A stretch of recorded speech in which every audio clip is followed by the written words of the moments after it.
Capital TV Uttar Pradesh देख रहे हैं आप। उत्तर प्रदेश सरकार ने समर्थ उत्तर प्रदेश विकसित उत्तर प्रदेश 2047 समृद्धि का शताब्दी पर्व महाअभियान की शुरुआत की है, जिसका उद्देश्य वर्ष 2047 तक राज्य को एक विकसित, आत्मनिर्भर और समृद्ध प्रदेश के रूप में स्थापित करना है।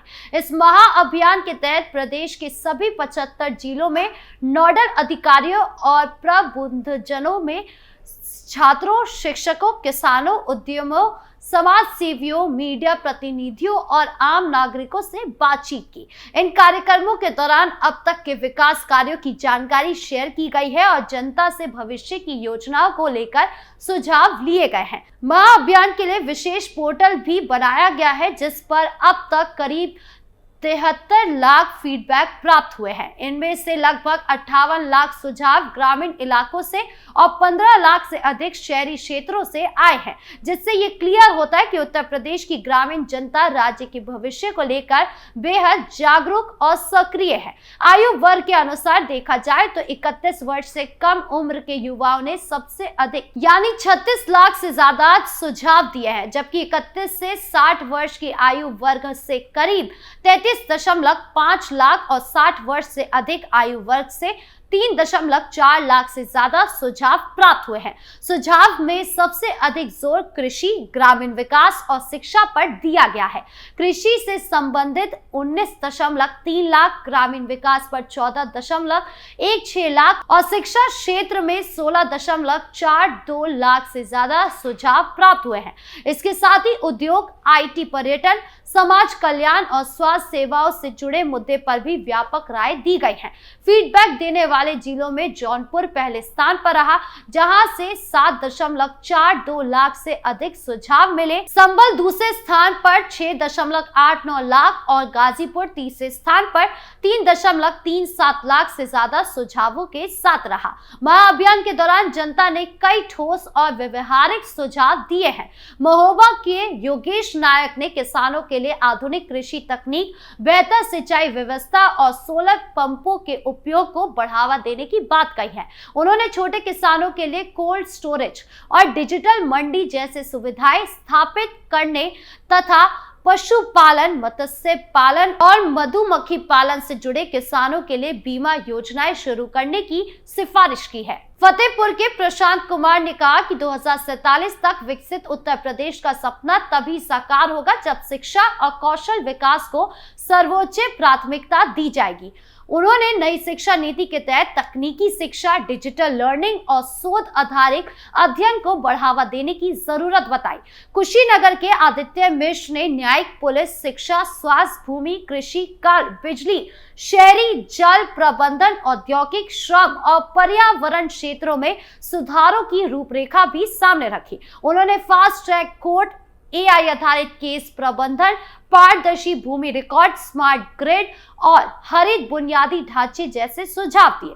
वहीं फर्रुखाबाद के रजत गुप्ता ने युवाओं के लिए रोजगार सृजन पर बल दिया और कहा कि उत्तर प्रदेश में हरियाणा, तमिलनाडु और गुजरात की तरह बड़ी कंपनियों को निवेश के लिए आमंत्रित किया जाए, ताकि लखनऊ और कानपुर जैसे औद्योगिक केंद्रों के माध्यम से प्रदेश को नई ऊर्जा मिले और युवाओं को बड़े पैमाने पर रोजगार के अवसर प्राप्त हो। अब तक प्रदेश की 65 जिला पंचायतों, 821 क्षेत्र पंचायतों और 51,828 ग्राम पंचायतों में संवाद कार्यक्रम आयोजित किए जा चुके हैं। ये महाअभियान मुख्यमंत्री योगी आदित्यनाथ के उस विजन का हिस्सा है, जिसमें जनता की सहभागिता को केंद्र में रखकर विजन उत्तर प्रदेश 2047 तैयार किया जा रहा है। इस पहल से राज्य की नीतियां केवल सरकार द्वारा नहीं, बल्कि नागरिकों की राय और अनुभव के आधार पर बनाई जाएगी। इसका उद्देश्य है कि उत्तर प्रदेश आने वाले 20 वर्षों में शिक्षा, उद्योग, कृषि, स्वास्थ्य और बुनियादी ढांचे के क्षेत्र में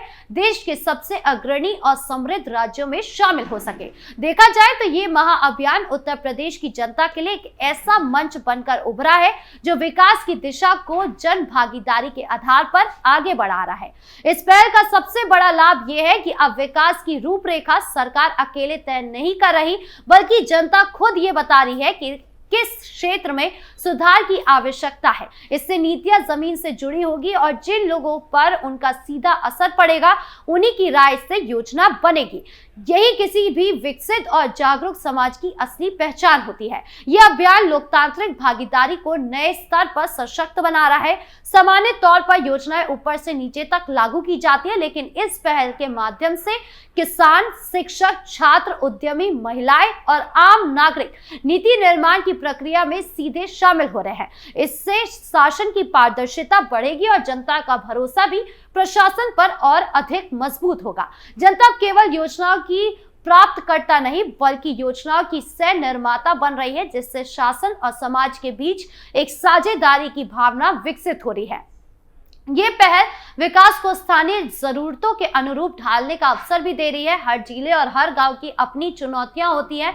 कहीं शिक्षा का अभाव, कहीं स्वास्थ्य सुविधाएं कमजोर है, तो कहीं कृषि पर अत्यधिक निर्भरता है। इस अभियान से प्राप्त करोड़ों फीडबैक ये क्लियर करेंगे कि किस क्षेत्र में किस तरह के निवेश या सुधार की आवश्यकता है। इससे एक जैसी नीति सबके लिए जगह जिले की जरूरतों के अनुसार विकास मॉडल तैयार किया जा सकेगा, जिससे विकास अधिक प्रभावी और टिकाऊ बनेगा। राज्य के युवा और उद्यमों के लिए ये महाअभियान एक नई उम्मीद लेकर आया है। जब सरकार को ये क्लियर जानकारी होगी कि किन जिलों में उद्योग और निवेश की कितनी संभावनाएं है, कहां कौशल विकास की आवश्यकता है और किन क्षेत्रों में युवाओं की रुचि अधिक है, तो योजनाएं उसी दिशा में केंद्रित की जा सकेगी। इससे स्थानीय स्तर पर रोजगार के अवसर बढ़ेंगे, निजी निवेश को प्रोत्साहन मिलेगा और पलायन की समस्या में कमी आएगी। इस अभियान में शिक्षा, स्वास्थ्य और न्याय जैसे मूलभूत क्षेत्रों में सुधार की संभावनाएं भी मजबूत होगी।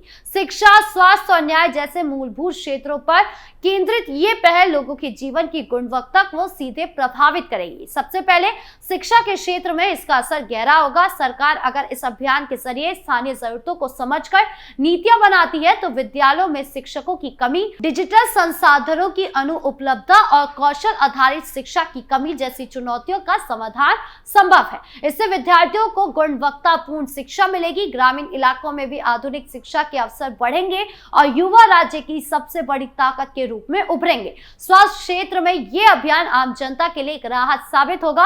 अगर स्वास्थ्य सेवाओं के सुधार में जनता की राय शामिल होती है तो छोटे कस्बों और गांव में प्राथमिक स्वास्थ्य केंद्रों की स्थिति बेहतर हो सकती है।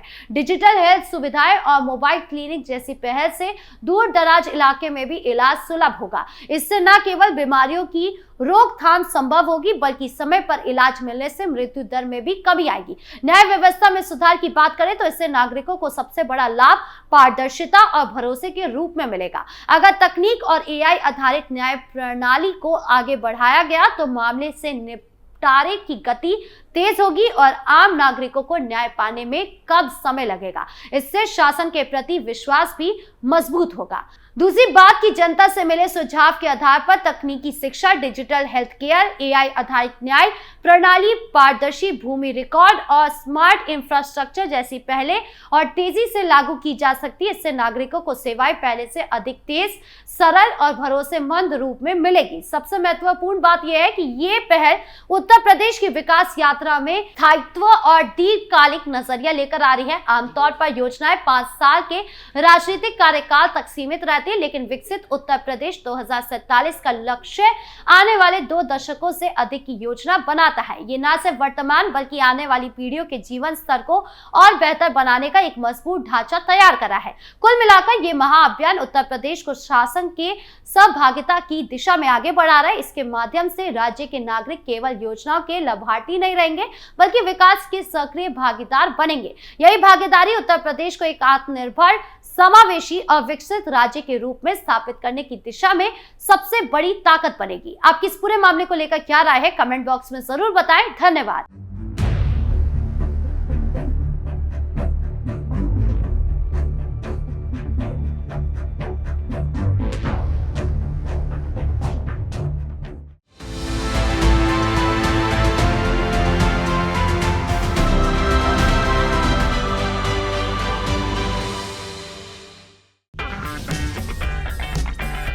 अगर आपको हमारा वीडियो पसंद आया हो तो इसे लाइक करें, हमारे चैनल को सब्सक्राइब करें और हाँ, बेल आइकन दबाना ना भूलें ताकि आप तक हमारे वीडियो की नोटिफिकेशन पहुंचती रहे।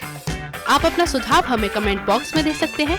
हमारे साथ जुड़ने के लिए शुक्रिया।